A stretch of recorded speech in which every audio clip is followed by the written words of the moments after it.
তাহলে এক নাম্বার গুণাবলী আপনার চলাফেরা, উঠা বসা, আপনার মিছিল মিছিল সব দেখে যেন মানুষ মনে করে এটা আল্লাহর গোলাম, এটা আল্লাহর গোলাম, এটা আল্লাহর গোলাম। ওনার চাইতে ভদ্র মানুষ আর কেউ হতে পারে না। এমন ভদ্রভাবে জমিনে চলাচল করার দরকার আছে না নাই? দুই নাম্বার আল্লাহ রাব্বুল আলামিন বলেন ওয়াইদা খাতাবাহুমুল জাহিলুনা ক্বালু সালামা।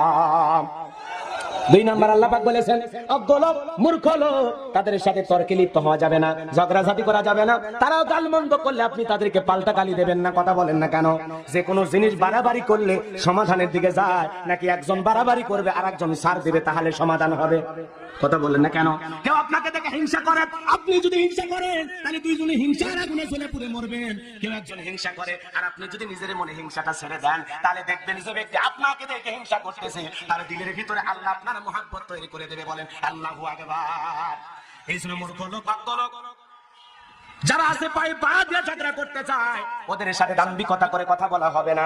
তারা পাল্টা গালি দিলে তারা আপনাকে উল্টা পাল্টা যতই গালি শোনায়, তাই মূর্খ লোকেরা যা খুশি আপনাকে বলুক, গালি গালাজ দিলে আপনি বলবেন ভাই গালি দেওয়া জায়েজ না, হারাম, আপনি খামাখা আমারে গালি দেবেন না ভাই। আর আপনি যদি পাল্টা গালি দেন তাহলে ওই ব্যক্তিও যা আপনিও তাই হলেন রহমানের বান্দা হলে ভক্ত লোক, মূর্খ লোক, তাদের সাথে তর্কে লিপ্ত হওয়া যাবে না। এই পৃথিবীতে অনেক মানুষ শিক্ষিত আছে, দেশ বিদেশ থেকে ডিগ্রি নিয়ে আসে, এত পড়া পড়েছে, এত শেখা শিখেছে, এত জ্ঞান অর্জন করেছে।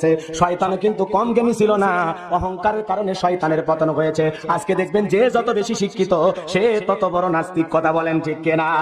ওরা এত বড় শিক্ষিত হয়ে গেছে, মানুষের সামনে যা বলে দেয়ার ইজ নো গড, স্রষ্টা বলতে কেউ নাই।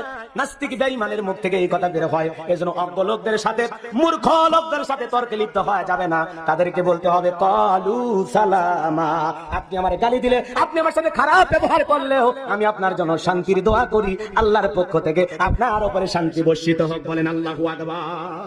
আপনি আমার সাথে খারাপ ব্যবহার করলেও, আপনি আমাকে বাজে ব্যবহার উপহার দিলেও আমি বাজে ব্যবহার উপর দেব না। আমি আপনার সাথে গালিগালাজে যাব না, আমি আপনার সাথে ঝগড়া বিবাদে জড়াবো না। আপনি গালি দিলেও, আপনি খারাপ ব্যবহার করলেও আমি আপনার জন্য বলবো ক্বালু সালামা, আপনার উপরে শান্তি বর্ষিত হোক।